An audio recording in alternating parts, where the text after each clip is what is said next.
आप सभी कर्मचारी पेंशनरों का एक बार फिर से स्वागत है आपके अपने चैनल एम्प्लॉय न्यूज में। वेलफेयर से जुड़ी जानकारी और कर्मचारी पेंशनों से जुड़ी जानकारी दोस्तों अक्सर इस चैनल के माध्यम से आपको दिखाता रहता हूं।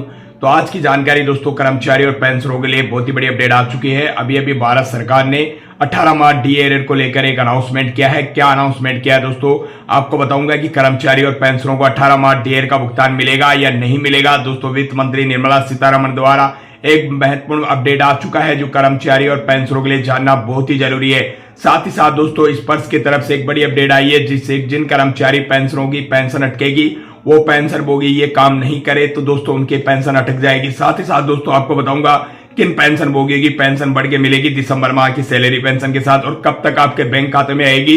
चले दोस्तों वीडियो को लाइक करें और शेयर करें और सब्सक्राइब करें। आगे बढ़ने से पहले दोस्तों वीडियो को लाइक शेयर सब्सक्राइब जरूर करें। लेके चलता हूं मैं स्क्रीन पे खबरों का सिलसिला। नमस्कार मित्रों, आप सभी कर्मचारी और पेंशनरों का स्वागत है एक बार फिर से हमारे चैनल एम्प्लॉय न्यूज में। कर्मचारी वेलफेयर से जुड़ी जानकारी दोस्तों अक्सर इस चैनल के माध्यम से आपको देखने को मिलती रहती है।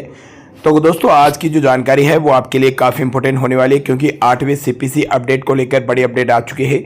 2025 में नया सिस्टम लागू होगी और नई सैलरी पेंशन में बड़ा बदलाव किया जाएगा।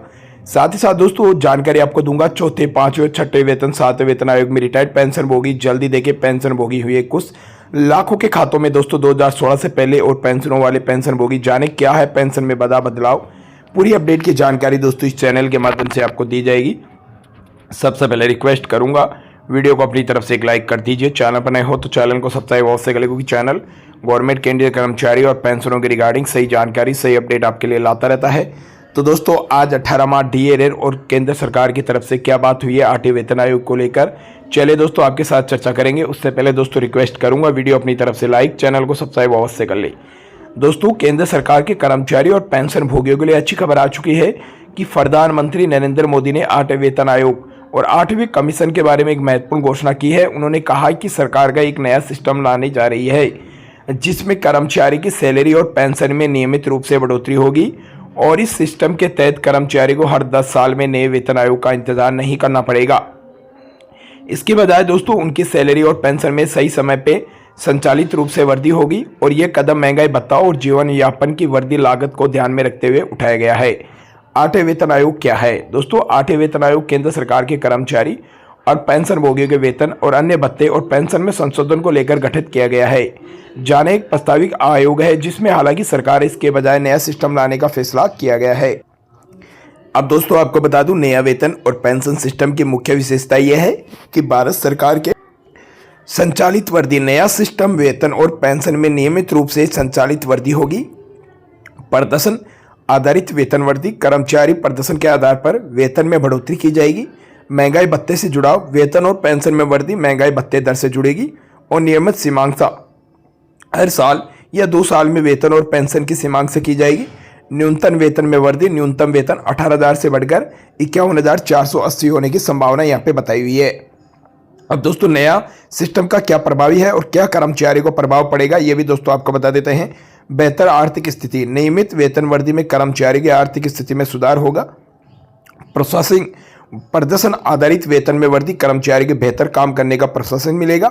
जीवन स्तर में सुधार बढ़ेगा और बढ़े हुए वेतन में कर्मचारी का जीवन स्तर बढ़ेगा या सुधरेगा। साथ ही साथ दोस्तों आपको बता दूं पेंशनियों भोगियों को प्रभाव क्या पड़ेगा। आर्थिक सुरक्षा, नियमित पेंशन में वृद्धि, पेंशन भोगियों को बेहतर आर्थिक सुरक्षा मिलेगी। जीवन यापन लागत में तालमेल होगा। महंगाई भत्ते के अनुसार पेंशन में वृद्धि होगी। और कर्मचारी और पेंशन भोगियों की प्रतिक्रिया है कि केंद्र कर्मचारी और पेंशन भोगियों को इस नए सिस्टम का स्वागत किया गया है। उन्होंने माना है कि लंबे समय से चल रही मांगों को पूरा करेगा और कई कर्मचारी संगठनों ने एक सकारात्मक कदम भी बढ़ाया जाएगा। सरकार का मानना है कि नया सिस्टम कर्मचारी और पेंशन भोगियों के हित में ही है और उनके आर्थिक स्थिति में सुधार लाएगा, उन्हें बेहतर काम करने के लिए प्रेरित करेगा। साथ ही साथ नया सिस्टम सरकार को लचीलापन प्रदान करेगा और बजट प्रबंधन में मदद भी करेगा। नए सिस्टम की तुलना में पुराना सिस्टम भी पुराना सिस्टम होता है। दोस्तों हर 10 साल में वेतन आयोग का गठन होता है, आप सभी को प्रतीक्षा है, लेकिन एक मुक्त वेतन वृद्धि, कम लचीलापन, नया सिस्टम, नियमित और स्वचालित वेतन वृद्धि होगी। और दोस्तों भविष्य की संभावना, नए सिस्टम को लागू होने के बाद केंद्रीय कर्मचारी और पेंशन भोगियों की आर्थिक स्थिति में सुधार करने की उम्मीद है और यह सिस्टम सरकारी नौकरी और आर्थिक आरक्षण बनाता है जिससे प्रतिभाशाली लोगों को आकर्षित करने में मदद मिलती है। साथ ही साथ इस सिस्टम में सरकार के वेतन और पेंशन खर्च को लेकर वेतन ढंग से प्रबलित करने में मदद करेगी। सरकार ने वित्त दबाव को कम होने की उम्मीद जताई हुई है। नया वेतन पेंशन भोगियों के सिस्टम और कर्मचारी पेंशन भोगियों के एक महत्वपूर्ण कदम है। उनके आर्थिक स्थिति में सुधार लाने और उनके बेहतर काम करने के लिए प्रेरित करने में मदद करेगा। हालांकि सिस्टम में लागू करने में कुछ चुनौतियां हो सकती है, लेकिन सरकार इसे दूर करने में प्रतिबद्ध है। अंत में नया सिस्टम केवल कर्मचारी और पेंशन भोगियों को फायदेमंद होगा, बल्कि सरकारी प्रशासन में अधिक कुशल और प्रभावी बनाने में मदद करेगा। ये जानकारी दोस्तों सरकारी कर्मचारी और घोषणाओं मीडिया रिपोर्ट के आधारित है। नए सिस्टम के बारे में दोस्तों जल्दी कोई बड़ी अपडेट आने वाली है, जिससे कर्मचारी और पेंशनरों को साथ साथ और भी जो बड़े अपडेट बदलाव होंगे वो आपको साथ दोस्तों जानकारी शेयर की जाएगी। फिलहाल दोस्तों अगली अपडेट की तरफ चलते हैं।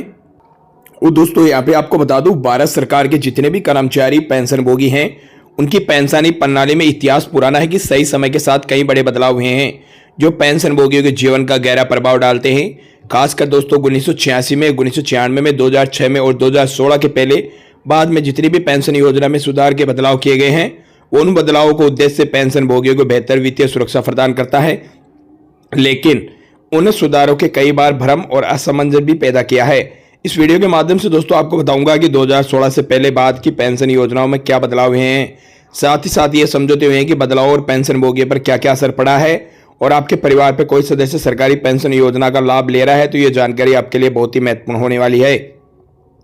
भारत के सरकारी कर्मचारी और पेंशन प्रणाली की उनकी सेवा के बाद वित्तीय सुरक्षा प्रदान करने के उद्देश्य में लागू किया गया है।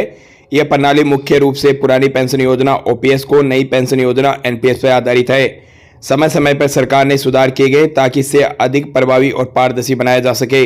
लेकिन दोस्तों 1986 से पहले पेंशन प्रणाली पूरी तरह से पूरी पेंशन योजना ओपीएस पर आधारित थी और इस योजना में कर्मचारी की सेवा समाप्ति के बाद एक निश्चित राशि दी जाती थी। मुख्य रूप से सरकार द्वारा पूरी राशि का भुगतान, गारंटी मासिक राशि, किसी भी प्रकार के निवेश जोखिम नहीं है। हालांकि इस समय की योजना पारदर्शी में कमी थी और कर्मचारी अपनी पेंशन की राशि के बारे में स्पष्ट जानकारी नहीं मिलती थी।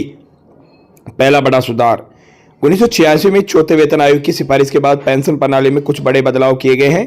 जो न्यूनतम पेंशन की राशि बढ़ाई गई है, महंगाई भत्ते डीए में शामिल किया गया है, परिवार की पेंशन सुविधा को मजबूत बनाया गया है। इसके दौरान दोस्तों कुछ महत्वपूर्ण बदलाव पांचवें वेतन आयोग में भी किए गए थे और 2016 में जो छठा वेतन आयोग नई पेंशन योजना और एनपीएस में शामिल किया गया, उन योजनाओं के बारे में चर्चा करते हैं। 2004 में नई भर्ती वाले सरकारी कर्मचारियों नई पेंशन योजना एनपीएस को लागू की गई थी। हालांकि सरकार प्रभाव छठे वेतन आयोग की सिफारिश के बाद ज्यादा दिखाया गया और पुरानी पेंशन ओपीएस, छठे वेतन आयोग ओपीएस लाभदायक न्यूनतम पेंशन की राशि दुगुना कर दिया गया। महंगाई बराहत और डीएडीआर समाई के साथ साथ किया गया। सरकारी कर्मचारी दोनों योगदान अनिवार्य कर दिया गया। ये योजना बजाय आधारित जिससे रिटर्न निश्चित मिले। और 2016 के बाद सातवें वेतन आयोग में फिर से बड़े बदलाव किए गए। न्यूनतम पेंशन में 9,000 रुपए तक बढ़ाया गया। महंगाई भत्ते डीएडीआर को फिर से बढ़ाया गया। और दोस्तों यहाँ पे जो पुरानी पेंशन है वो सभी कर्मचारी पेंशनों को दी जाएगी। जल्दी भारत सरकार होने वाली केंद्रीय कैबिनेट बैठक से इसका ऐलान यहाँ पे करती हुई नजर आने वाली है। आई होप दोस्तों वीडियो अच्छा लगा, वीडियो अपनी तरफ से लाइक, चैनल को सब्सक्राइब अवश्य कर ले। मिलता है नेक्स्ट वीडियो नई अपडेट लेकर, तब तक के लिए दोस्तों जय हिंद, जय भारत।